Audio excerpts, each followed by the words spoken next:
Hey everyone, welcome to the Health Coach Nation podcast. I'm your host, Haley Rowe, and on this show, we cover marketing, sales, time management, and mindset for wellness professionals, life coaches, and online service providers. And originally, I got into the space because I see how many of you struggle with the sales and marketing side. And I used to work in marketing and business development for startups. And I love the coaching world. I think you all have amazing gifts to offer. But another big part of what holds coaches back in their business is their mindset, too. So sometimes it's not just you don't have the skills in sales and marketing. Sometimes there's some subconscious beliefs going on. And that's why I wanted to bring on Christine Pine. And Christine is a subconscious expert and speaker who helps purpose-led entrepreneurs remove subconscious blocks that limit their income, visibility, and consistent client growth. After healing her own chronic illness, burnout, and recurring financial scarcity by rewiring the root causes in her subconscious, Christine developed a proven method that allows founders to identify and shift internal patterns quickly so they can grow a business without sabotaging themselves. Thank you so much for being here, Christine. I'm so excited to dive into this. Hi, Haley. Thank you so much for having me, and I'm excited too. Let's see what's going to come out today. Yes, and you're all the way in Barcelona too. So, how did you end up there? I'm just curious. About 8 years ago, I moved here with my ex-boyfriend, and we arrived. We split up. I love the city. I stayed, and I'm still here. He left, and it was actually a really amazing gift. Wow. Okay, way to turn it into a positive journey. So tell me a little bit about when you say subconscious, you're a subconscious expert and speaker. What does that really mean? Tell me more about what is the subconscious situation we need to be aware of? Yes. So each one of us has a conscious mind, which is really where we rationally think, where we listen to right now while you're listening to this podcast. You're using part of that conscious mind to rationally understand the information, cluster it, label it, and then use it afterwards. That's about 5% of our cognitive function that we're using. The other 95%, that is the subconscious. That is everything that's going on below the surface to make sure that we survive. So these are things to help us manage our bodily functions like our heart rate, our breathing, all of that stuff that helps us to really stay alive as a human. But also there are a lot of beliefs and a lot of other automatic reactions and habits that our subconscious is managing to help us get through the day. So just think about if you're driving to work, a lot of the times when you're driving to work, you don't really remember how you got there. You're just kind of arrived. That's when the subconscious took over and automatically did an action for you because your rational mind wasn't needed. And the problem with that is that a lot of times the subconscious takes over without us knowing, specifically when we grow our business, specifically when we post, when we talk to clients, or when we talk to possible leads. The subconscious kind of takes over with these beliefs that we have stored in there to make sure that we're safe. And the subconscious is mainly concerned with our survival, not with our success, because oftentimes success and growing doesn't seem very safe for the subconscious. And that's why it really comes in and starts to sabotage our decisions, our actions, our behaviors in very subtle and small ways that we're often not even aware of. We're just asking afterwards, what happened? Why can't I continue growing my business? Why can't I stay consistent? Why am I not showing up? Why am I freezing? And we're asking all of these questions and we're not even aware that it comes mainly from the subconscious. That is so interesting. So when it comes to some blocks, some common blocks that you see, what are some that you see among early stage entrepreneurs? Well, definitely money, but money, I think this is very universal if you're starting out, but also if you're further along. Usually it has a lot to do with beliefs about the responsibility that comes in when we start to make money, when we start to have clients. Can we trust ourselves in really holding these clients and helping them and making sure that they have their transformation. So that's one that's talked about very often. There is another one that's not talked about so often, and that's very present in early stage entrepreneurs, which is called an addiction to hardship. And our subconscious kind of is addicted to this idea that everything needs to be hard, that we have to struggle, that we need to hustle to get to where we want to go. And that's where usually, specifically, if we're very ambitious, we are like super disciplined, we're doing all of the things. We might think about our business all the time. It's very hard to switch off at night, or like when you're with family or when you're with your friends, because you're constantly thinking about it, because the subconscious has been trained to believe that we can only get where we want to go if we continuously really make it hard for us and hustle and hustle and hustle. And that's something that we often think about. It comes from our childhood, but actually this goes back even further. Because if we look at the subconscious and where beliefs come from, they don't only come from our childhood, they also come from our parents and grandparents and going back in time. And if you think back to your parents or your grandparents or even further along, for most of us, there will be some times where it was really, really hard. So for example, my granddad was in the Second World War. I know that the ancestors before that, they lived through like the Depression and the industrialization and all of these different stages where literally you learned you have to really work hard, you have to struggle to survive. And if you would rest and just really allow things to flow and receive, that wasn't an option. So we kind of taken that, and it was passed down through the subconscious of all our ancestors until us today. And we're still holding these beliefs around how much we actually need to work hard and hustle. And that's also where I see a lot of early stage entrepreneurs then quit at one point because it feels too hard, or it feels like it's never going to be achievable, or we need to put so much energy into it, it's just easier to find a job again. Or even in the worst case, burnout. I have some health issues that hold us back from continue growing our business. Yeah, 100%. And I think another big thing is sometimes when you're early on in your business, you're doing what you feel like is a lot of work. A, because your capacity is more limited because you're newer, so everything just feels harder. But B, because there's a delayed gratification in getting business results. Like you have to show up for a little while, you have to build relationships, you have to start doing all of these things. And I think a big one that I see is people wanting like, oh, well, I did these things, so it should equal this. And when it doesn't, they get upset. Instead of like troubleshooting and seeing where they can improve, they get more in their mind and make it mean something. Or they get in this like, I'm doing all these things and it's not working. And then it's, how do you see that like sabotage them deeper? Like what should they do if they're in that state where maybe they're not obsessed with hard, maybe they want it to be easy and it is hard and they are like stuck in that stage? What would you say to them to help them start to move through that? Very good question. So first of all, I've grown 2 businesses now, and yes, it can be hard, and yes, you can make it extra additionally hard as well.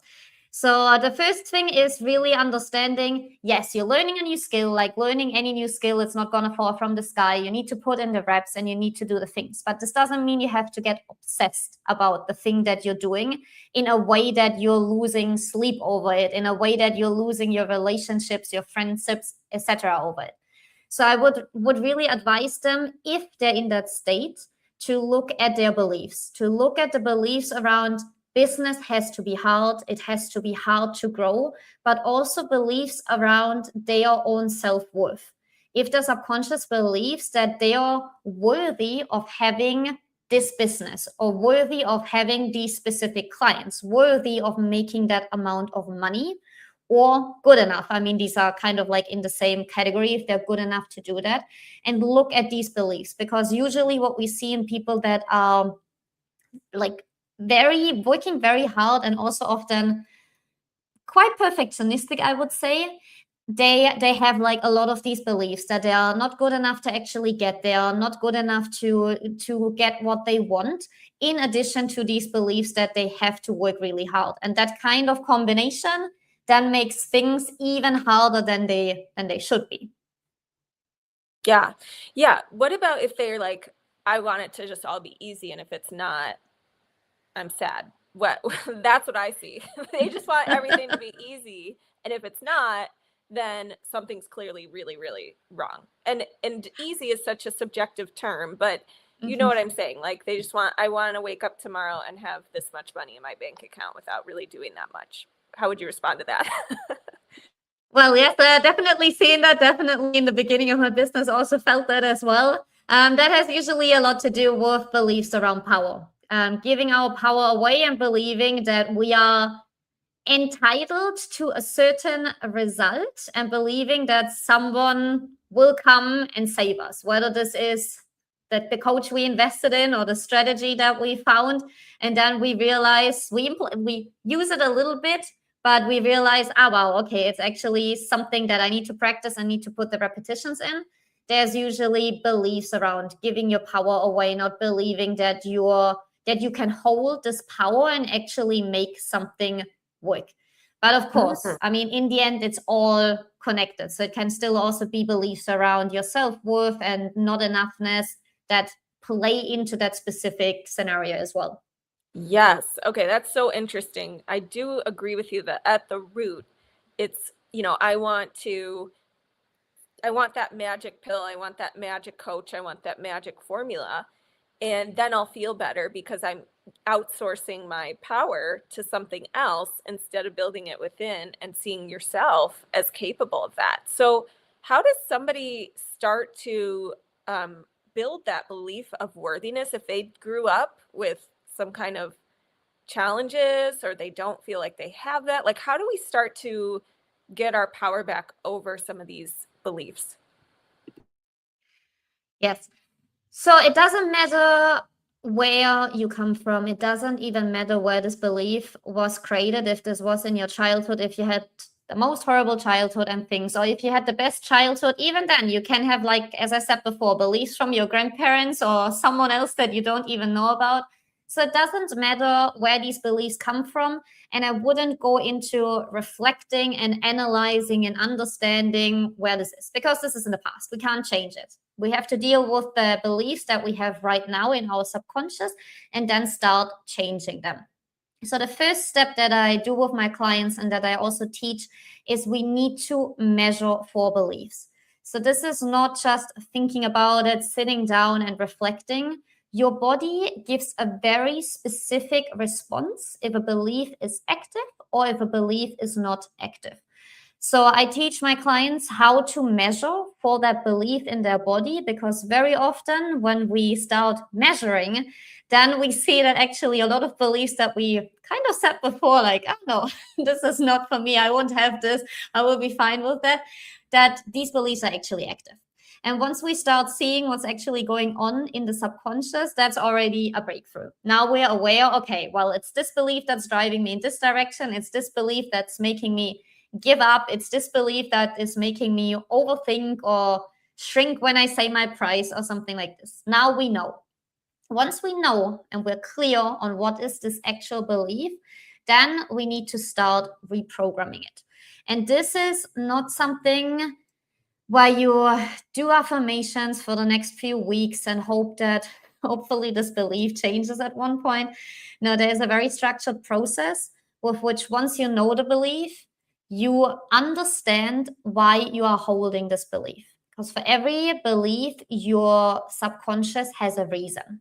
So for example, if you hold a belief around you need to give your power away, or it's not safe for you to hold your power to do something specific, this belief, you might be holding it because maybe in your childhood, it wasn't safe to hold that belief. Because if you would speak up to your parents, you would have been punished or something like this, just an example.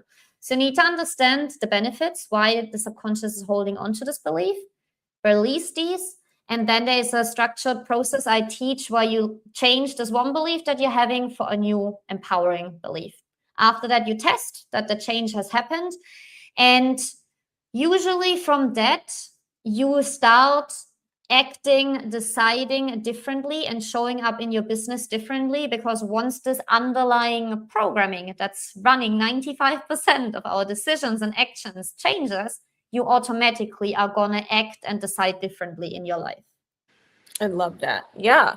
What about overwhelm? Can you talk a little bit about where does that usually stem from, and how would you advise an entrepreneur to either manage overwhelm, or, I know they would go through your process to maybe work through some beliefs they have about how much they can take on and things like that. But what would you just say on the topic of overwhelm? I mean, overwhelm can come from many things. Yes, maybe you really have taken on too many things and you're not prioritizing or structuring your work. But also, overwhelm, how I see it, comes very often from, on some level, not believing in ourselves, but still kind of pushing forward, but in a very harsh way.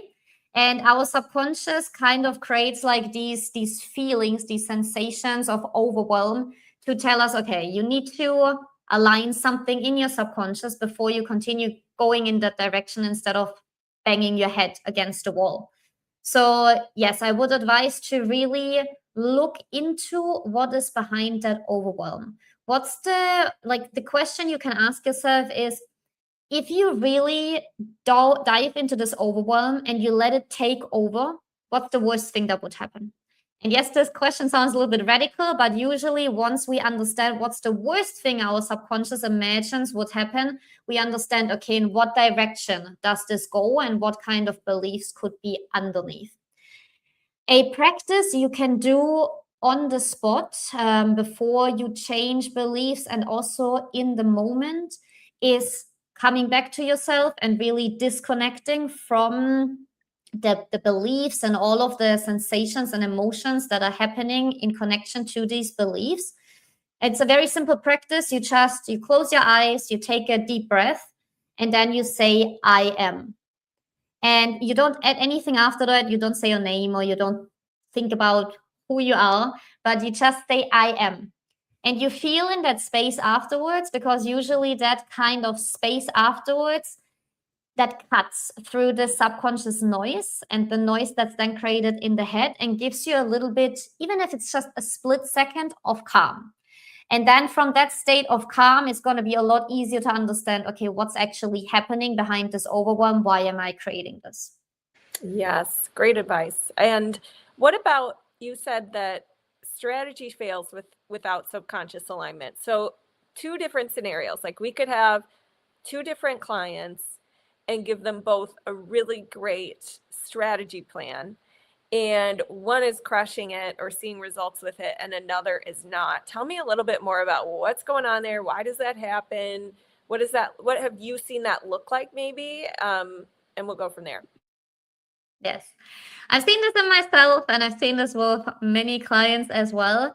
And the thing with that is that anything that happens in your life is filtered through your subconscious. And it does that to make sure that you survive.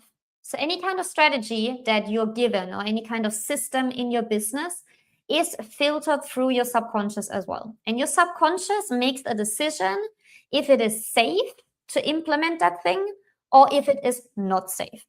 So probably for the entrepreneur that's taking the strategy, that's really crushing it, their subconscious decided, yes, this is safe for me to implement. And also where I'm going to get with this is a safe place for me. There's no danger in it, or maybe it's maybe a little bit, but good enough so that I can keep going. So then they can implement the strategy. They're not going to sabotage themselves and they're going to run with it. The other person will have a lot of beliefs around specifically what will happen once the strategy achieves their goal. Let's say you give them a strategy to sign 10 new clients. So their subconscious might have a lot of problems, a lot of blocks with, okay, now I have 10 clients. I can't hold the responsibility. I will burn out. All of these things will happen. So subconscious starts spiraling and making sure that we're not going to get to this dangerous place where we're literally in danger. So this person will start to implement that strategy. That's amazing. That could work, but they're going to sabotage in slight ways. This might be they're not staying consistent. This might be they are drilling down on their voice, on who they authentically are in their messaging. This might be maybe they arrive a little bit late to their calls, or they don't show up at all, or maybe they don't sleep the day before something very important and then don't deliver well. So this can be very small individual things, how we start sabotaging. And we do that unconsciously. And then we follow that strategy more or less inconsistently and ask afterwards, well, the strategy didn't work. But it was not that the strategy didn't work. It was just that the beliefs were not in alignment with where we wanted to go. Yeah, that's so good. Yeah. And what about like finding strategies that align with your beliefs? Like sometimes, some of my clients, they love being on video and naturally already like want to do that, versus other clients either have to grow into it or choose a different strategy entirely because they are more of a writer or things like that. So how do you tell if it's like, oh, we just should do a different strategy just because of who you are, I guess? Or is it like, no, we need to work on your beliefs so that you make video work for you? Like, tell me more about that. Very good question. In the end, you can only answer that in a very specific case, talking to the person.